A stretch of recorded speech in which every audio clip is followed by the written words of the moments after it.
Good afternoon, everyone. Welcome to our closeout of Teen Dating Violence Awareness Month and our Lunch and Learning series. I am Deirdre Hasty Martin. I am part of the Victim Services unit of the Virginia Department of Corrections. And I want to thank you so much for joining us today for the final of our Dating Violence Lunch and Learn for Dating Violence Awareness Month here in February. And before we get officially started, I do want to remind everyone that the session is being recorded. I will send out information on how to access the link to view the recording on our DOC YouTube page. For those of you who need closed captioning, you can access that through the More tab on the far right at the bottom of your screen. Click it in the three dots, and it should open options that closed captions will activate. For consideration of all here, please mute yourself so that we don't have background sound competing with our presenters. We'll also be asking you to complete a short survey at the end of the session. It should pop up at the end of the session when you close the meeting. I will, of course, send a link out with the recording information in case you have issues getting that survey link. Sometimes devices don't automatically populate that survey. It is an important tool for us to evaluate and improve future trainings. Do we have additional questions before we get started? Please feel free to put them in the chat. All right, so let's get on with this show. For a check-in, we love to do check-ins with the Department of Corrections, just kind of get a feel for who's in the room, who are we talking to. We have so many people registered for today, and from the looks of it, they're from all over. So if you would take the time to put in the chat who you are, your name, your location, your city, your town, the area of where you are. Are you in Virginia? Are you elsewhere? This has been shared nationally, and I do know that there were some people signed up and registered from all over the country. So let's see who actually was able to make it today. And the most important question: why did you choose to attend today's session? Why teen dating violence? Why Natalie's story? That's helpful for us to kind of figure out, what other options for Lunch and Learning series we might do throughout the rest of the year. So thank you for that feedback. Oh, we've got California in the house. Awesome. Thank you, Alyssa, for coming today. And we have Virginia, Orlando, Florida, PA. Yes, we have people from all over. Thank you so much for coming today.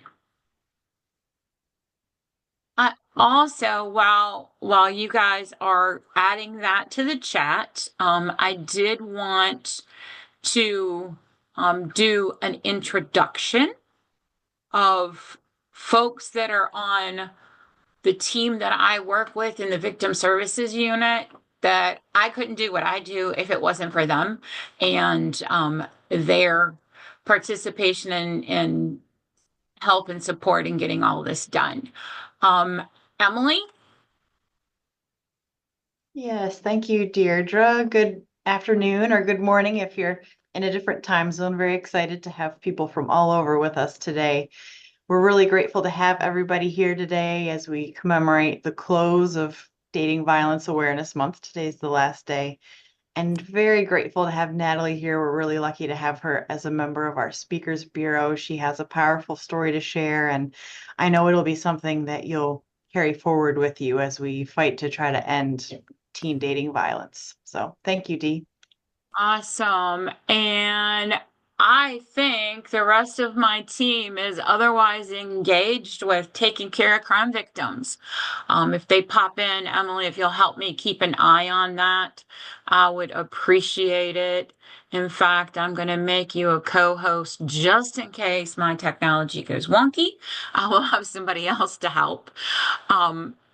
So with that, I want to introduce with us our speaker. And I am going to stop sharing my screen and we will get back to that piece of the survey and stuff at the end of Miss Natalie sharing. But I want to introduce to you a very lovely lady who has become very special in my heart, Miss Natalie. She was 18 years old when her boyfriend at the time, who she was trying to break up with, attacked her and darn near killed her. And she has since become what I refer to as a thriver. And she has taken something very traumatic and tragic and turned it into advocacy and support for others going through similar situations. Um, and Natalie, if you are ready, my dear, we would love to hear from you.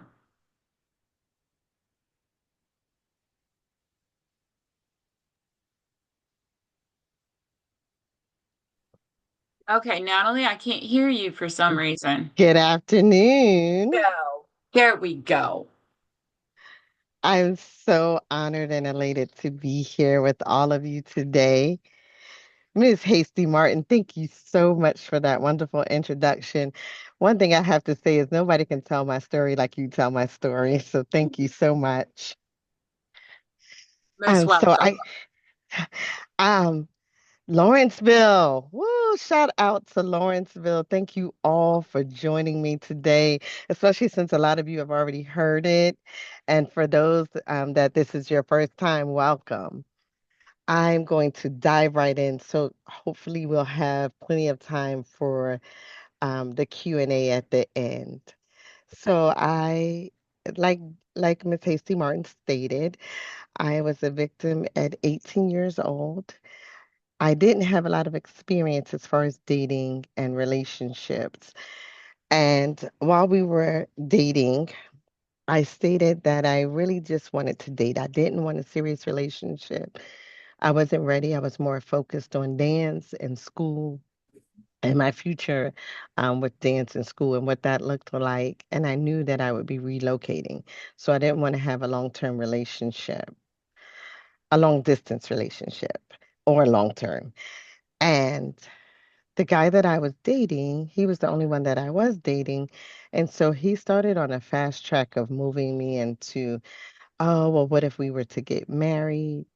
And little did I know that he was actually making plans for us to get married in his mind.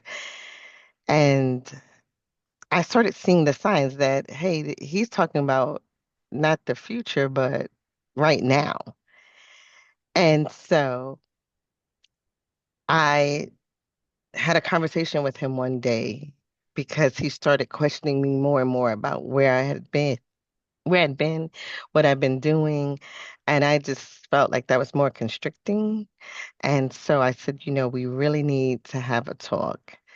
And I told him I'm not ready for a serious relationship and I'm definitely not ready for marriage. He seemed, I can't really say if he understood because he just kept saying about why. And I come up with another reason and he'd say about why, Natalie. I love you. And in his mind, the love should have been enough for me to basically cancel my dreams. I wasn't prepared to do that. And we went back and forth during this conversation and we weren't arguing. He didn't raise his voice. I was I made sure that I watched his body language. I watched the tone. I also watched my tone because I felt bad that I was kind of in a way breaking up with him. I really wasn't sure because again, I was a teenager. And so feelings go up and down. You're not really sure what you want to do. And so what I did was it started getting late and I felt like we're not getting anywhere. So I told him, maybe we'll talk tomorrow, maybe we won't. Again, I'm not sure what this looks like, but I do know that now we're definitely on two different pages. You want to get married. I just want to still date and prepare to move. And so he said, okay. He was like, all right.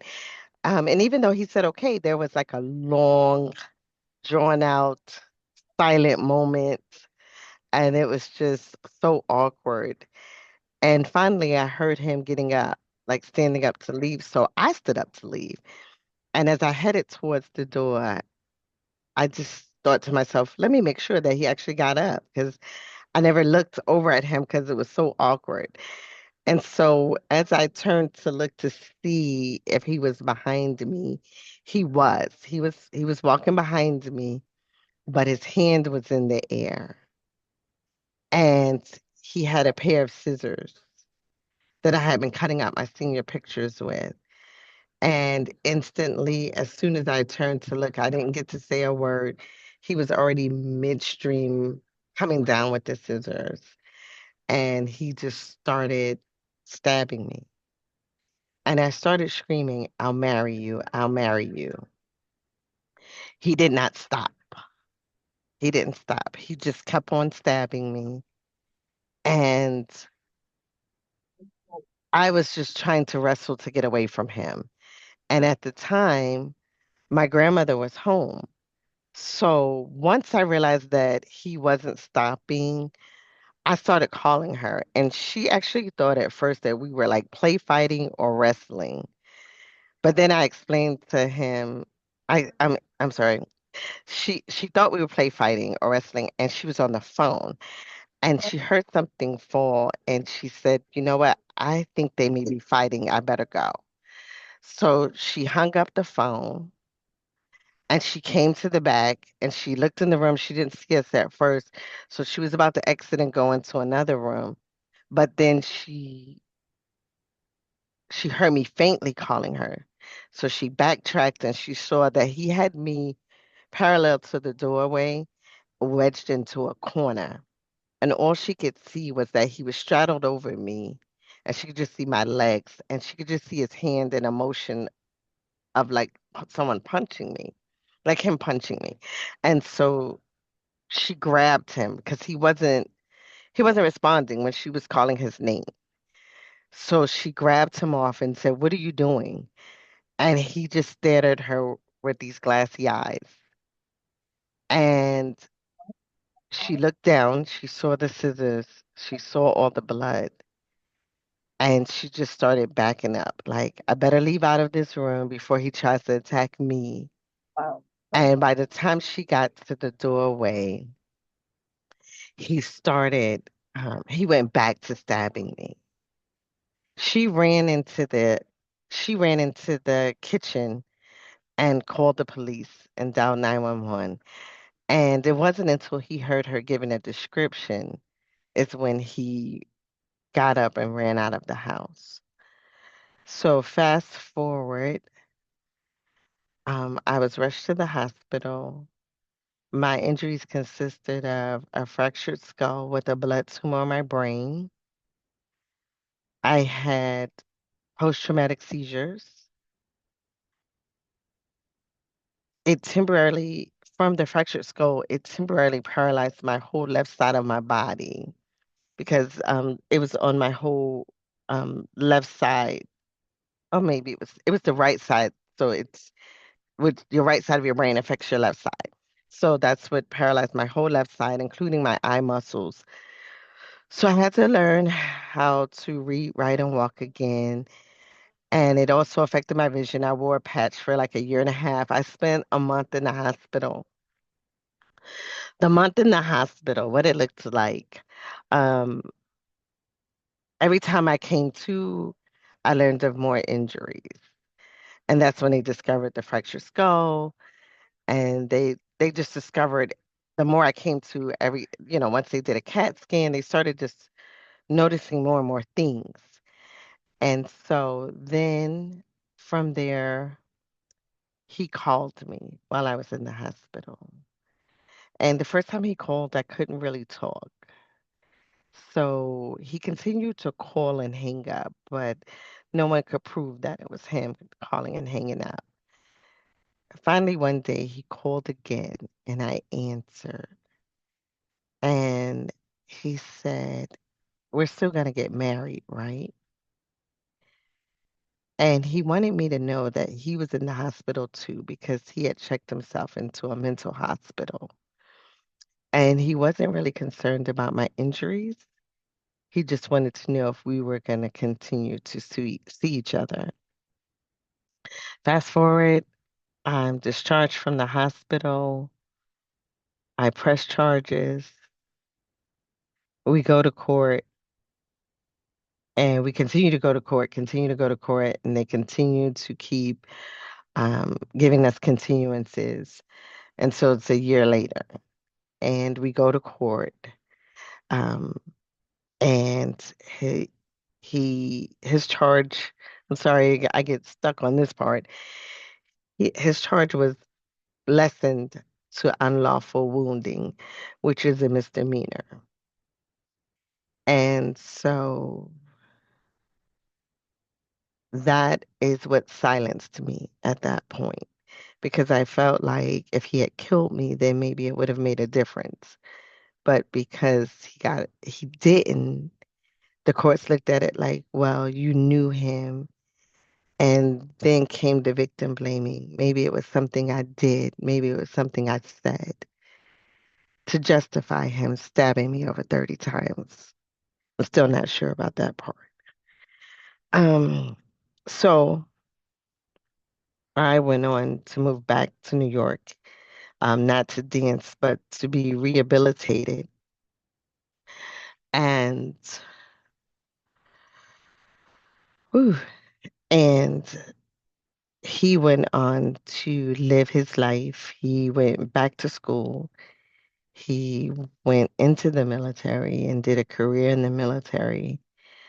And little did I know that he continued to assault women anytime they tried to break up with him. And he continued to get away with it. He continued to get a slap on the wrist. And 20, little bit, like maybe like 22 years later, an investigator contacted me to inform me that he had done it again and that they were investigating because the crime was so heinous that they knew that this couldn't be the first time that he had done something like this. They knew it had to be something more. And so once I told them my story, they asked me if I would testify, and I said, absolutely anything I could do to help someone from not going through what I went through. And it really disturbed me that he continued to do it even after me. I really was hoping that it was a one-time thing and that he had learned his lesson. So it was really heartbreaking to find out that he continued to do it.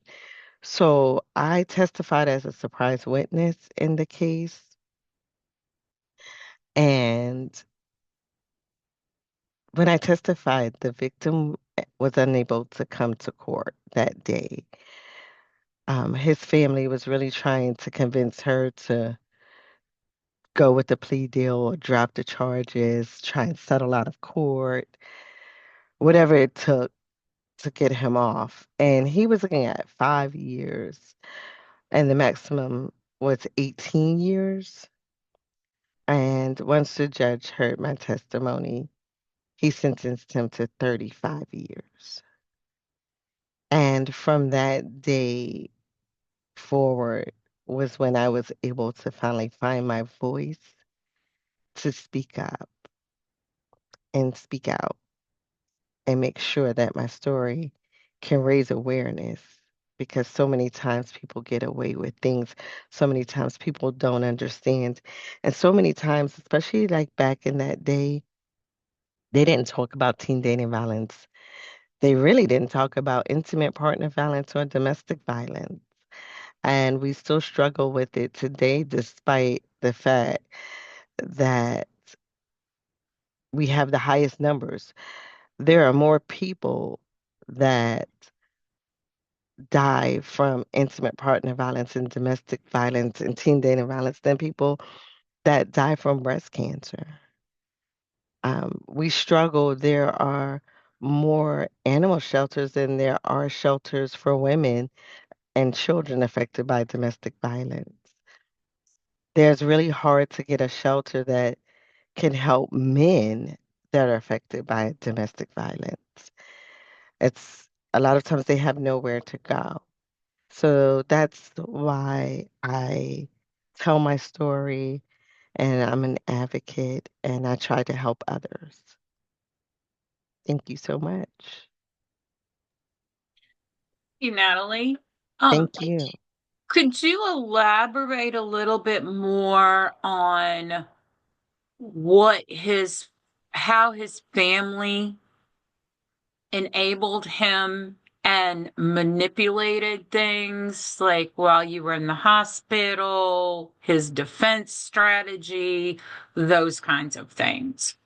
Absolutely. Thank you for that. So his family, the day that it happened, he ran home, of course, covered in blood. And he just ran in the house and locked himself in the bathroom to start washing up. And he just kept saying something happened to Natalie. So his family thought that someone else had done something to me, or maybe it was a car accident or something. They didn't know that it was him that had done something. So they called my grandparents. And my grandmother answered the phone. And as soon as she, knew that it was them, she told them, I almost killed your son in here tonight because he attacked my granddaughter and she's at the hospital right now. We don't know if she's going to make it or not. And so they expressed, like they were shocked and upset behind it. And they asked if they could come over. So my grandparents said, absolutely, like, yeah, you can come over. And little did my grandparents know that they were really like already setting up his defense. So they came over, they wanted to see the room. Once they saw the room, I guess they realized the severity of it.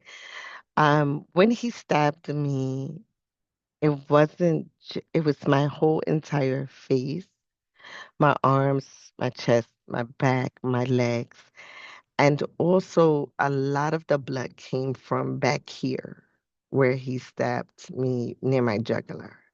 So it was like a whole wall of where he had me wedged out, whole wall was covered in blood and handprints of blood from him, and his handprints are with my blood of me trying to get away and him trying to get to me.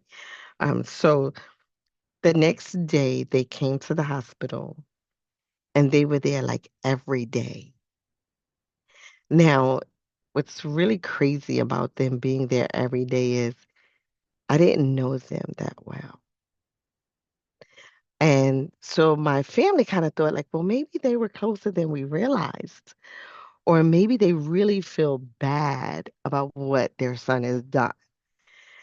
And so, yeah, they were there every day. And what was also odd about them being there every day is the fact that I was unconscious.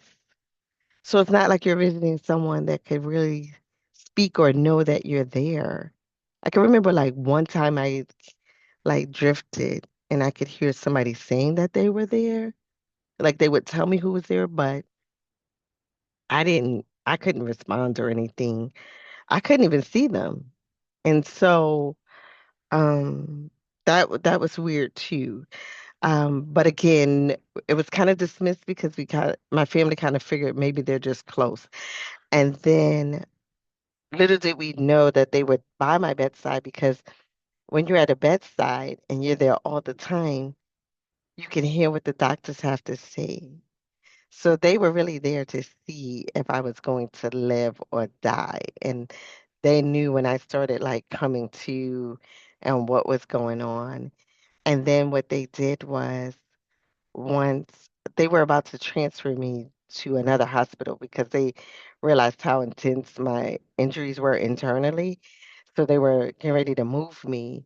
And at that point, that's when his parents asked my mother if we could settle it out of court and if they could just pay for everything because they were much more well off than my family. In fact, the whole time that he talked about us getting married was to pay for my college, to buy me a new car.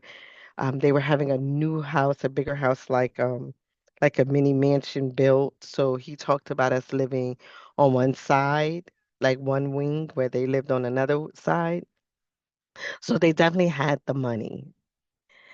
Um, and so from that point, my mother told them never to come back again. There was no more discussion about that. Um, and so his defense, him checking himself into a mental hospital, he made sure to check himself in, not his parents, because if his parents had checked him in, then you can't just check a person out. But if you check your own self in, you could check your own self out. So he checked himself in and he stayed long enough. I guess I'm sure maybe his defense told him how long he needed to stay to make it look effective. And then he checked himself out. And when he checked himself out, he did it strategically to go straight to the courthouse, go straight to the police station, I'm sorry, and turned himself in and met with the magistrate and was able to leave the same day. So he never spent a day in jail. And when the last case that he had, when I was a surprise witness, again, he was pleading insanity, but his defense was PTSD because he had served in the military. And so my testimony was much more critical because he attacked me before he went into the military. And so that was able to show that even though they had did a lot of psych evaluations on him for that case as well, but they were able to say that it was not PTSD, and he attacked me before he went in the military. And they also found that he was sane on the day that he attacked the last victim. And he did the same thing. When he attacked her, afterwards, he went back home. But this time, what he did was he set up his defense before instead of on the back end. So what he did was before he attacked her at night, but that morning he called the VA and requested an appointment, saying that he needed like a psychological evaluation, and he felt like he was having some kind of episode or something, and he knew that he wouldn't get in on the same day. And they set him an appointment, and he made sure to let his mother know. She was there when he called the VA. He went to her house and explained to her that he was having an episode of PTSD and that he needed this appointment. And so she sat there with him while he made the call to the VA, while that appointment was scheduled further out. And then he went back home. And then that night, he went by his ex-girlfriend's house because she was already breaking up with him, just, trying to let him down easy because he had attacked her before. So she was very fearful of how to approach it. But he went back over there again and he attacked her. And so, yeah, he really thought that the fact that he called to make this appointment, that would help his defense.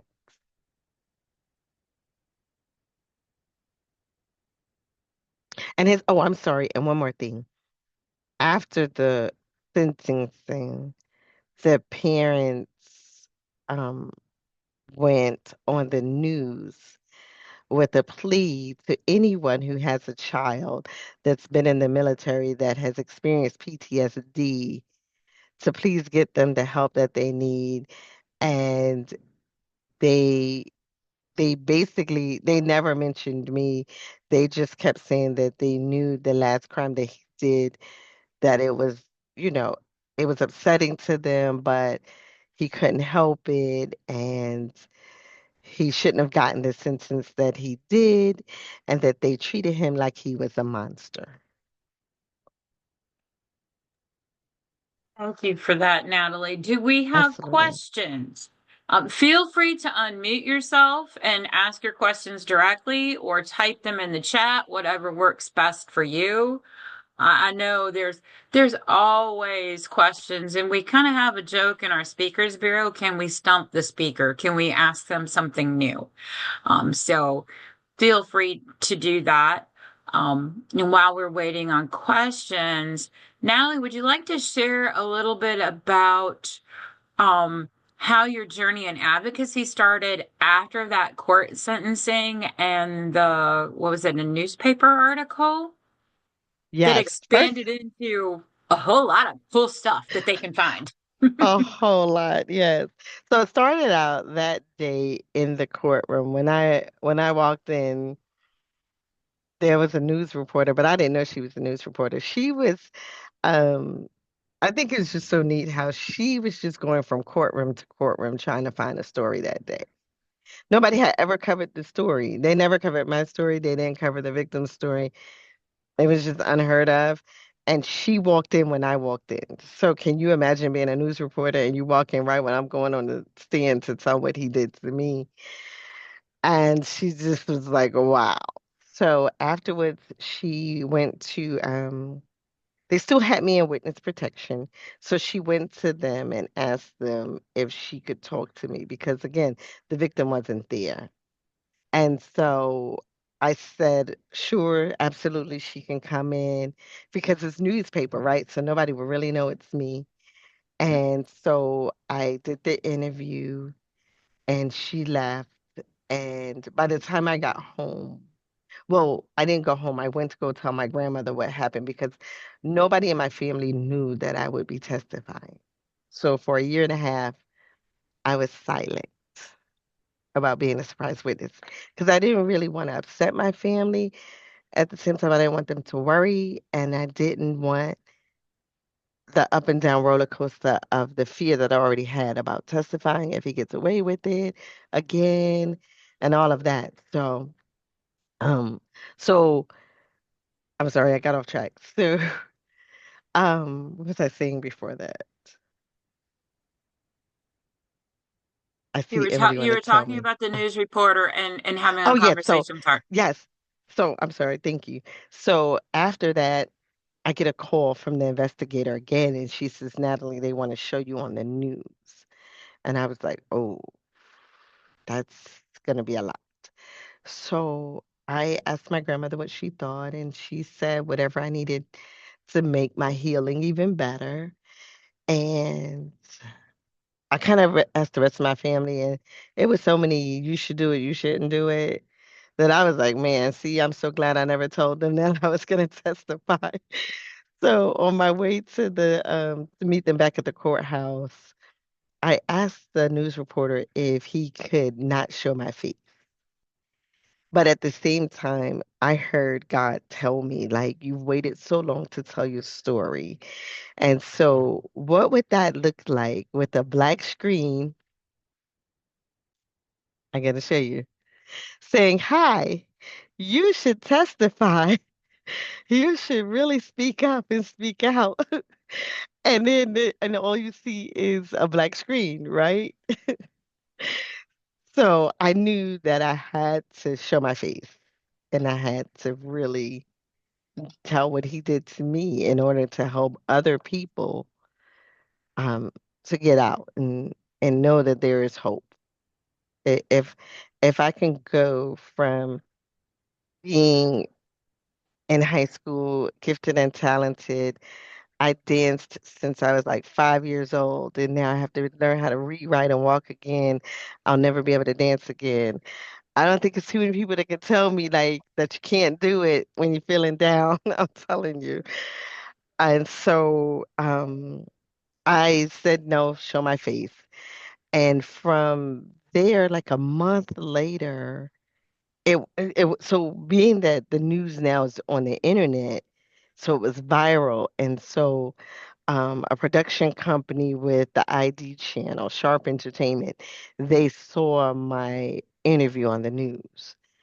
And they reached out to the investigator again. It was like, hey, how do we get in touch with this victim? And they called me and said, we want to do a story. We want to, do a TV show, like a documentary with about your story. And so I was like, okay. So we did it. And then I see a lot of chat coming in. I'm so excited. I'll try not to read it. And so then it aired. It aired like by the next year. And look, the company, they were in New York. Go figure, right? So I went back to New York and filmed, and they came to where I was and filmed it in Virginia. It was so amazing. And it aired in April. I think it was April. And then after that, they called, somebody else called right after April and said, "Hi, we're with Lifetime Movie Network. And we saw your interview on the news and we want to do a docu-series on it." And I was like, "Oh man, Lifetime." Like I've already, I was so excited. And I was like, "Heck, I guess they're not gonna pick me." And I said, "I've already done the show." And they were like, "Oh no, we saw it, but we want to do our own." So I was like, "Oh, wow." And we filmed Hampton, in Hampton. So that show aired, and I was just like, "Wow, God, you gave me two shows. Like, I can't believe this." But what happened was Lifetime was showing on one side of the world. So I was getting people finding me on Facebook, a few people on Instagram, but mostly Facebook. And they were like, "Hey, I'm in Turkey." Some people were in Italy. And then the one on the ID channel, they were like, oh man, they were all over the world and all over the United States. And but even from then, before the TV shows, I started volunteering with Samaritan House. They were the first ones. I started volunteering with them and started speaking. And then I got with another company, a foundation called My Help, My Hope. I'm on their board now, and started working with them and just started really advocating and realizing like how much of a difference I was making. And that was the most fulfillment. And then years go by, I'm advocating, I'm volunteering, I'm helping victims. And then I'm trying to think how I even, Deirdre, you might have to help me with this. Oh, I know. I signed up for um, the notification for victims because I needed to know where he was. And I wasn't sleeping. And whew, Cheryl Moody, one of our regional advocates, introduced you to the rest of the team and the Speakers Bureau.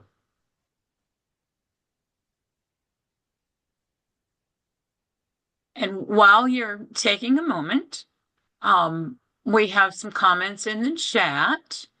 Thank you for sharing your story and highlighting some of the gaps in resources for survivors. Your story is powerful. We have, wow, Natalie, you're so incredibly amazing to have made it through all of that. I'm looking back. Is there anything anyone could have said or done that would have helped open your eyes to getting out of the relationship? And then another kind of key on with that is from Paige. Natalie, I'm lucky to know you from the Victim Impact Program and so proud of all you do for victims. Was there a turning point in healing for you? I can only imagine that justice delayed must have been so difficult to live with. okay, so let's go with the first one first. I'm sorry, I promise I'm going to come back on camera, but y'all do not want to see this ugliness right now. So, makeup running and everything. Okay, so what was the first question? First question, I think, is there anything anyone could have said or done that would have Oh, helped open perfect. your eyes to getting out of the relationship? And I would say sooner because you were in the process of breaking up when this happened. Yes. Yes, yes, yes. That's a wonderful question. Thank you for who asked that. I appreciate that. Um, my story is just a little different from a lot of the cases that we see in getting out. So with me, no, no, there was nothing that anyone could say. I'm so surprised at my age that I even knew like a lot of the stuff that I was like experiencing is what I see now in domestic violence and intimate partner violence, which was the power and control. But his power and control was so different. It was really, really different because he knew. I guess because he was a little older, but he just knew how to manipulate the situation. And what I mean by that is he respected my boundaries. I didn't come off camera on this one. He respected my boundaries. Most of the time, especially in dating violence, we don't see where they respect boundaries. A lot of times you'll see them have more control of having you break a curfew or having you like go against something that your parents might set for you. He didn't do that. If my grandparents said I could go, oh, first of all, I didn't like to ask if I could go somewhere. So I like that I could put him up to it. He'd be like, well, you want to go to the movies? I'd be like, well, you got to ask. He'd be like, okay. So he would go to my grandparents, Mr. and Mrs. Holloman, is it okay if I take her to the movies? And my grandmother would be like, that grandma like, what time? What time you bringing her back? Where y'all going? And he would answer it and we went. He didn't try and sway me to go somewhere else. We would go and he would be back and have me back at the time that she said we had to be back. So that's why I missed that because there was nothing there were no red flags with him that made people say, hmm. So when he stabbed me and some of my family knew, they all had the same question. Who did it? Nobody thought he did it. They thought it was somebody else. Because he was so mannerable. Um, but when I say another thing that we see um, with dating violence is stalking or wanting to know where you are. He wasn't like that. He wasn't like that. He was always made sure to ask the question in a way that nobody saw it. So let me give you an example. Hey, Natalie, what you doing today? Oh, I got dance practice. Oh, okay. Do you need a ride? Yeah, I need a ride. Okay. If I said I didn't need a ride, oh, okay, just checking. Let me know if you need a ride back or if you need anything. Okay, thanks. And that would be the end of the conversation. It wasn't like he pressured me. It wasn't like he said, well, you shouldn't ride with them or why you can't ride with me. I can come get you. None of that. And so I always thought he's so mature. And that only made me more attracted to him because I never felt any pressure. But he also was made sure that he was there. And little did I know, that's him easy to keep track of me because I know she only going to school or church. I really didn't go to many other places. So on that we had that discussion on a Sunday because that Saturday night was the first time that a whole day and night went by and I wasn't home. And when Sunday came and I didn't call to say, hey, I need a ride to church. And I'm sure he went by the church when he got out and saw that I didn't go to church. Afterwards is when he called me and said, hey, where were you yesterday? And the one comment that he made was, and you didn't go to church today. And that was my red flag. And so surprisingly that I was so young and didn't know any of the signs, but knew that that was a red flag. Like, wait a minute now. You asked me where I was and you know that I didn't go to church. And I did dismiss that he said I'm coming over because typically he would ask, can I come over? Can you have company? And so that was the one red flag that I dismissed. But yeah, I don't think anybody, it was just so unique. So I think that's why I tell my story too, because sometimes those big red flags look little to us. Yes, yes, Yeah. definitely. The other question we had was there a turning point in healing for you? That's from my friend. Yes, this is from Paige. Hi, Paige. I love you. Thank you for your support. Um, Turning point in healing. I guess I would say even today, every day I'm healing. I'll heal probably to the day I'm gone. It's a every day. Yes, yes. My Um, life will never be the same. So, but healing is definitely from the day in that courtroom was the major, and then just always moving forward. Um, and it's not just for me, it's still to this day for my family. It's still to this day physical, mental, emotional, financial that people don't talk about. yes, yes. Think about if you had become that dancer on Broadway that you wanted to be someday, what would your life be looking like then? How would your income be different? If I Now, could have done my backup plan, which was the military, he does it instead. but he went in the military. Yes. Another question we have from Alyssa. What do you think would have been crucial for you to learn as that 18-year-old surrounding teen dating violence? And question number two, do you believe that you were at risk of experiencing teen dating violence due to your childhood trauma, etc.?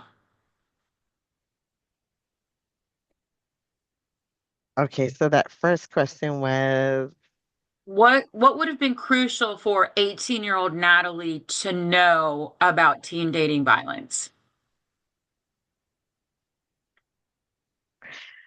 the one thing that I told people that are younger, that are teens now, is if you're dating someone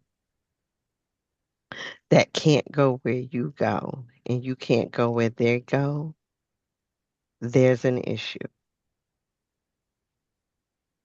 Mm, Because I was mature, so I was like I had an old soul. But at the same time, I still didn't have the maturity that he had. So the fact that I wasn't old enough to drink or go with him to a bar, but he could go to a bar, and the fact that if he had wanted to go with me to the prom the few months prior to this, he wouldn't have been able to go because he was too old. So, or if I had to go, that's an awesome insight and something yeah. so If I simple was to so so simple simple, to recognize, yet we go around with absolutely. blinders on. Yeah, or we'd say, "Oh, he's too old," or "He's too this," and you have to think about it like this: that person is always telling that they really want to be with that person because you're so mature. You're more mature than people your age, and so they use that as an excuse of why they're not dating someone in their age bracket. And he wouldn't have been able to go with me to a teen dance. They would have been looking like, "Sir, you here to pick somebody up, like a child or a younger sibling, because you're not allowed in here." Yeah, simple. And the other part of that question was, do you believe that you were at risk of teen dating violence? Maybe because of your background, where you had been in New York and came to Virginia, or economic status. Is there anything in that that would have put you at risk? Or was this, May maybe the economic status, because, and I say that more so because of my experience now of knowing, what happens with other victims. The one thing that he was trying to do was he was trying to buy me things. And so I I'm grateful that I didn't like really get so hooked up on the material things, because I'm sure if it was just based on the material things, I would have married that man. And I probably wouldn't be here talking to you today because I would have been more secluded and, you know what I mean?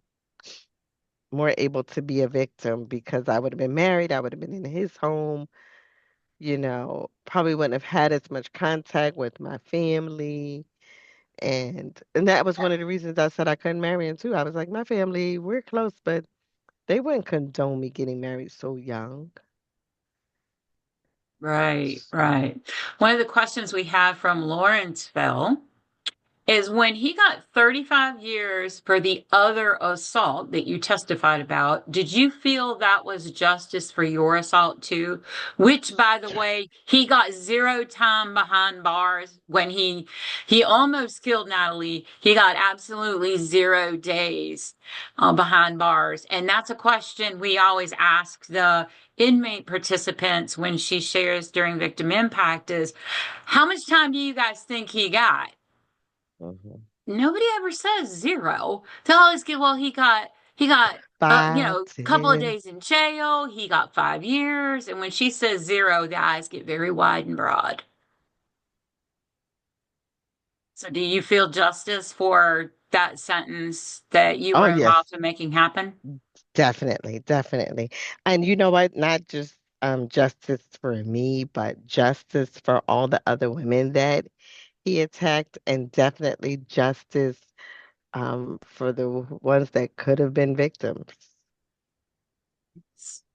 Um, Another question from the group at Lawrenceville, well, is at any point did you blame yourself? Of course. Oh, absolutely. Let me tell you why. Um, I don't know if I mentioned this, but I had post-traumatic seizures. And that went on for a long time. And so, because of the seizures, they would often come if they talked about what happened. And so, my family wouldn't talk about it. But then not talking about it made me feel like, oh, it's my fault. Or like when I was sharing my story in the very beginning, um, people would say, oh, well, what did you do? Um, that would always be the question, like, oh, you must have really did something, or you must have, they would come up with all kinds of scenarios. I've heard all kinds of comments. I've even heard men like make comments towards sexual indentations, like, oh, you must really be good in bed, or. So yeah, of course I blame myself. Of course you blame yourself when somebody gets to go home like nothing happened. You think, well, maybe my life just doesn't matter. Maybe it's just me.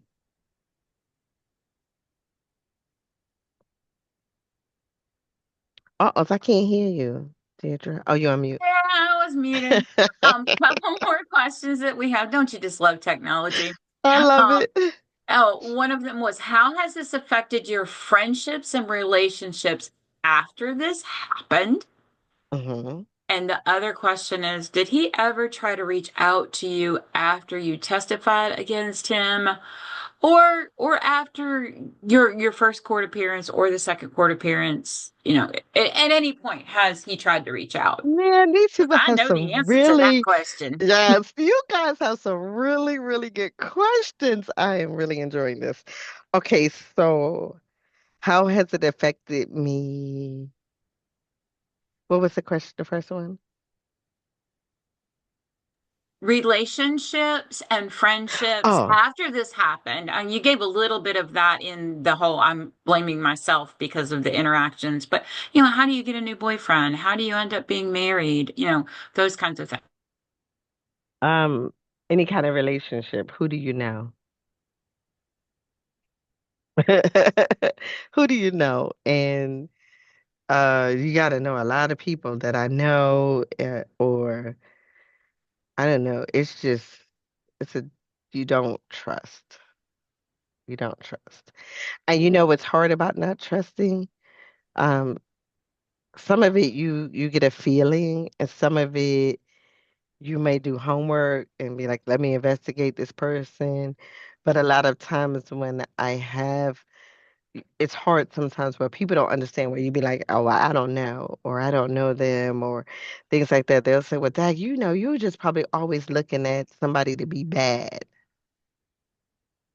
And it's like, no, I'm not looking for someone to be bad, but when you've experienced it and you've seen it so many times before, you just look at it differently.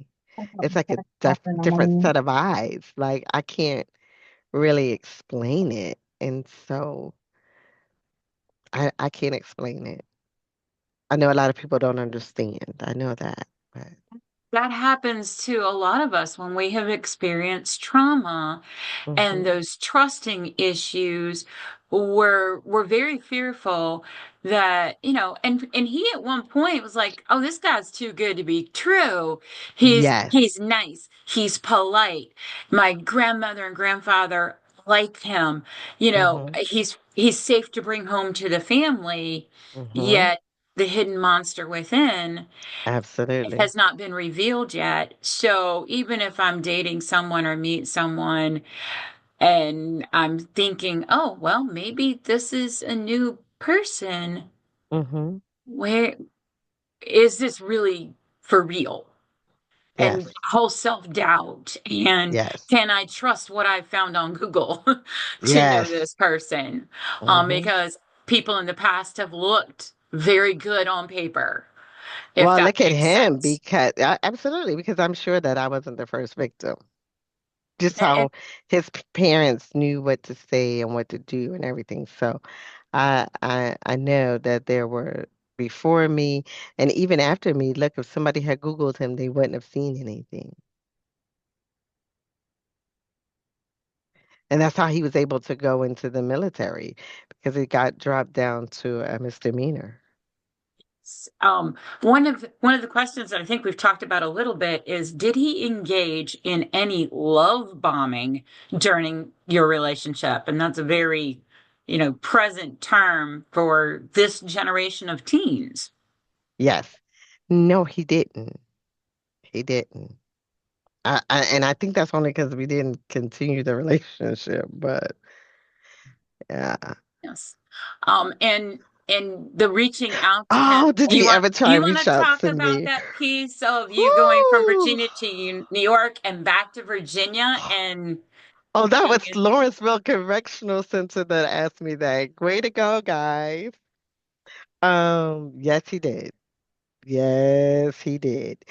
So, of course, I think I told you that he did in the hospital. But after the hospital, years later, so I moved back to New York. He didn't try and reach out to me anymore, but I was in Virginia and um I was at a Kmart in Norfolk, and it actually was like down the street from my house. So that was so scary. Um, I remember walking in the Kmart, and like I had just come in and was going down the grocery side, and just as I was going down, he came from one of the aisles to go and put something on the end cap. He was like stocking an end cap, which means you work here. And so as soon as I saw him, I like stopped and he stopped.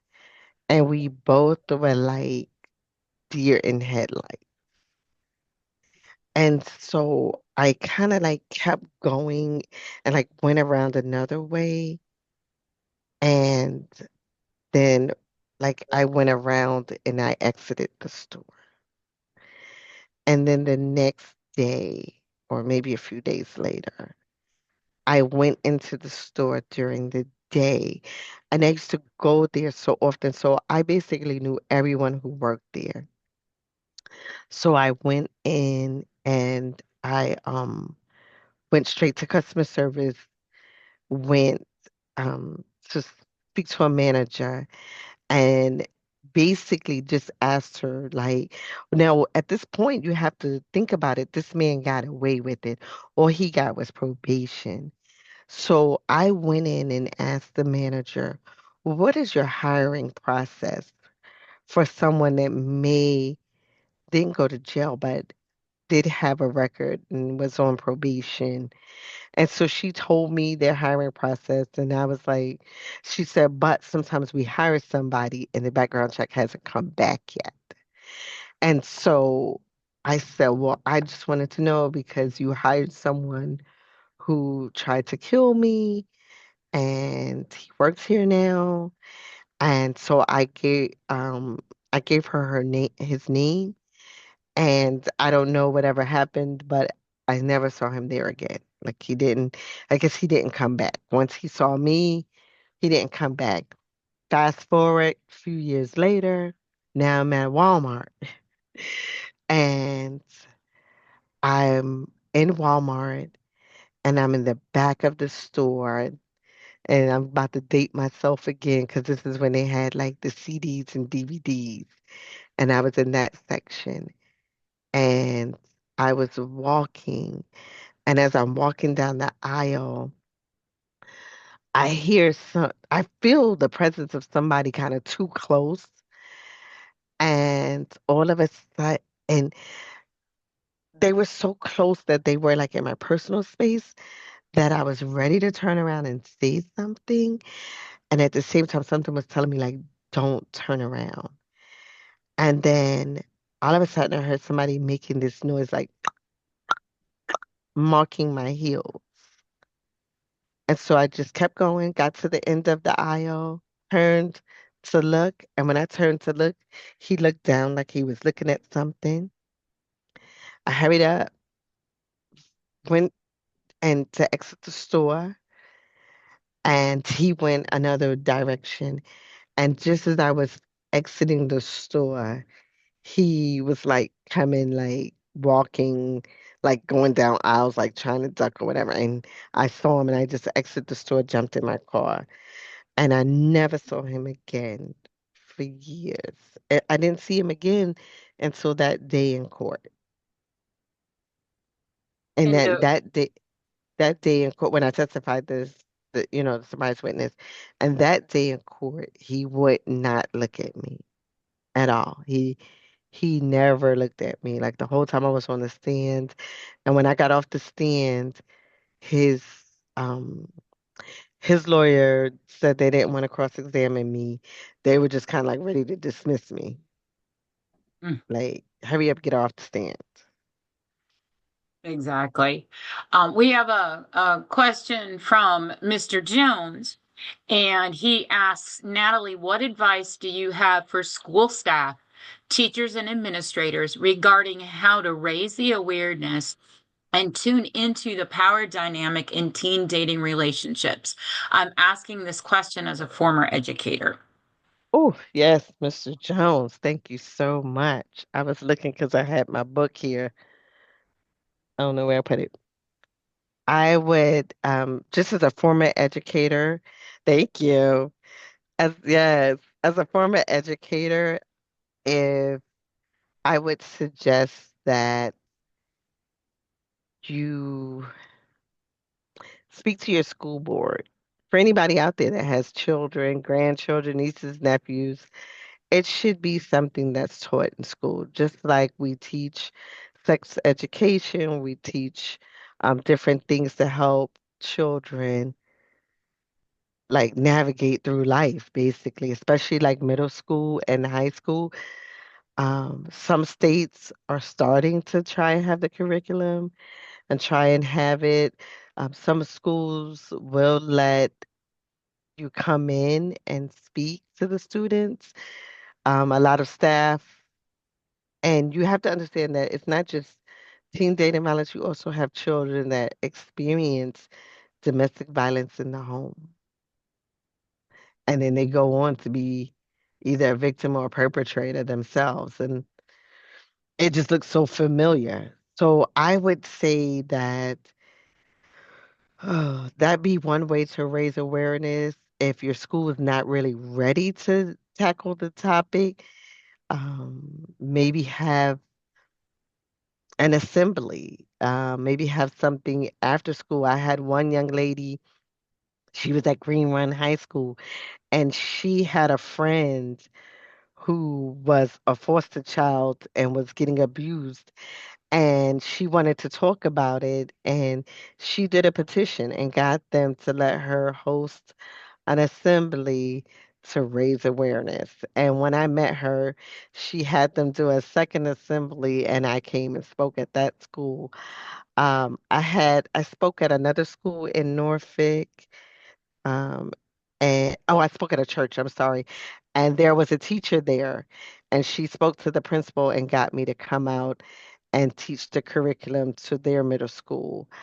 But I don't think that they continued it. It was just that one time that they got me to come out. I've gone to Norfolk Public Schools to ask them would they be willing to I could share the curriculum. I teach it to middle school and high school students in Georgia because Georgia has passed a bill and it's mandated that it's taught in middle school and high school. They also are looking at starting to have it um, for elementary. Of course, it's revamped for different age groups. I also go to different universities, colleges, but it's sad that a lot of colleges don't keep up with it, and people send their kids off to college, and they don't really prepare them. And this is their first time away from home, and there's nobody to protect them. And what they do is when you go to orientation, they don't talk about it. Why are we not talking about it in middle school and high school when they have orientation? You meet teachers, you go around, you get this whole tour of this facility. We tell you about security that we have that's really not there securing. And don't get me into school shootings and stuff, but we're not addressing it on the front end. We're, we're reactive, not proactive. So that's what I would say. If I had students in school now, if my kids were in school now, I'd be asking that question like, hey, do you ever think about addressing this topic? And same thing with college. My daughter attended VCU, and thank goodness they have Take Back the Night. And even the classes that she took, they allowed me to come in and share my story and speak to the students on campus. But it's not we need to do more. Oh wait, somebody said. I hope I answered that, Mr. Jones, because I know you were waiting. I saw your hand up. Yeah, you did answer it. It's actually Okay. in the Code of Virginia, and it is part of what's called Virginia rules in Virginia. So most counselors in school is part of the curriculum for kids at the middle school and high school level. Oh, perfect. Perfect. And there are several agencies that I'm aware of, like the Women's Resource Center of the New River Valley. They have a Peace Line program that the educators in the schools have the Women's Resource Center, who are the experts on these things, come into the schools and do either one-time seminars or they'll do a series. And parents do get an opt-out form Hmm. to let them know, but they also hold them like in libraries so that homeschool kids can get the curriculum. Parents can come with their kids to the program rather than, coming during the middle of a school day kind of thing. There's ways to work it in that prevention work, and getting with somebody like Natalie and having that extra voice is a huge win for agencies, to have somebody who's lived it to share with these school boards and these educators about here's a way you can do this and help it make it happen. We do have lots more questions in the chat. I don't know that we can get to Okay, all so of I them. think I can see him now. Okay, so let's see. Were his other victims around the same age to establish a pattern? That I don't know, but I don't think they weren't, because he's older now, so and it was after me. I don't think anyone was as young with the age gap like me. Does it still cause you trauma? No, I don't think so. Is it therapeutic to share your story? Absolutely. Yes. Yes. I can't shut up. Because that's how I raise awareness. And that's why I'm so grateful for the Speakers Bureau. I'm so, so grateful. I think I was just sharing this with you, Deirdre, the other day that I'm so grateful. Who would have ever known that I really feel my purpose even more when I'm able to go to correctional facilities? Because I can let people know like how it affected me, how it affected the community, no matter what crime you may commit or what's going on. And also, I don't want to just be there to just tell you like, hey, soapbox, pity me, but also just so that you could like subconsciously like think about other people, and also even more importantly is to let you know that you can redeem yourself, you can be better, and it's going to be a hard road to travel, but you can do it. All right. So if Natalie now had the opportunity to speak to the younger version of her, what would you say to him to prevent the event? Nope, I can't talk to you. Point blank, period. I don't even want to know you as a friend. I don't need a ride. I don't need nothing. That's what Natalie now would say. How do you feel about victim blaming by the police in your case or others? Ooh, yes.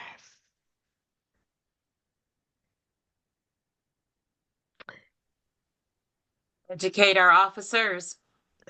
So much more. So much more. They need the training. Everybody is human, so it's easy to get into that circumstance. You get into that mode of, here we go again. And same thing with judges sometimes too. You hear it all day, every day. You see the same faces sometimes over and over and over again, that you start to get to the point that you can't look at it on a case by case. And that's not good. And so, and no matter what your profession is, if you have something with cases, you should be able to see the difference. And when you get to the point that you're looping it and clunking everybody into one category, it may be time for you to take a break, take a step back, maybe go to another training, talk to some more people, whatever it is that you have to do so that you won't continue that bad habit, because that's when you'll start to make bad decisions, and you hold a lot more power and you hold people's lives in your hand. So, yeah, that's what I would say. Even like I used to work for social services just up until last year, and I can remember when I first started, I just prayed that I would never look at every case and put people in one category. And it's so funny that I got that question because I have a training this afternoon with law enforcement, telling my story, and hopefully having them have a different outlook. So, yeah, victim blaming with the police, and in my case and others, is very detrimental, and something that they may feel like is so small. And oh, but I was wrong, but it can have a lifelong effect on a victim and the family. And that's why you see a lot of victims that will commit suicide, or they just live a life of depression and feel helpless and hopeless. So hopefully they get the training that they need. I have three granddaughters. What advice would you give regarding the approach to discussing teen dating violence with them without seeming too controlling, but making sure they understand the seriousness of the matter? I would say that no age is too young. Um, they do need to know the seriousness because these children know a lot more than we know, and they're being attacked by so many things like social media, the internet, TV, movies, music. Oh, especially the music. So no, they do need to know the seriousness of it. Don't try and sugarcoat it. They're gonna know if you're sugarcoating it. Of course, you don't want to scare them if they're too young, but you could start off by just letting them know the importance of how they can come to you, how they can talk to you. Um, Continue to have that open line of communication. Try not to judge them when they're telling you certain things, but be more of a listener and asking those open-ended questions like, well, how did that make you feel? Or do you think that that's something wrong with that? Or even if they're telling you about their friends, um, eh, I'm gonna put some things in the chat. Okay. First is loveisrespect.org. So preteen teenagers, they even young adults, they can go on that website and they have a questionnaire that they can fill out themselves that shows healthy and unhealthy relationships and and they can chat with people, um teens, their peers. um let's see. Yeah, they do have a ton of resources available at that, lots of quizzing, that kind of thing. Yes. And there's a behavioral thing for relationships, healthy relationships, unhealthy relationship, and abusive relationship, what gives really good tips on, well, if they're doing this or they're doing that, it might be unhealthy or it might be bordering on abusive, depending on how they answer the questions. Hmm. Um, great, great tips for them. Yes, and then I also put one of the television shows, the one on Lifetime Movie Network. um it's not like they'll show that I was attacked, but it doesn't show like the first one does as much, like it's not the blood and everything.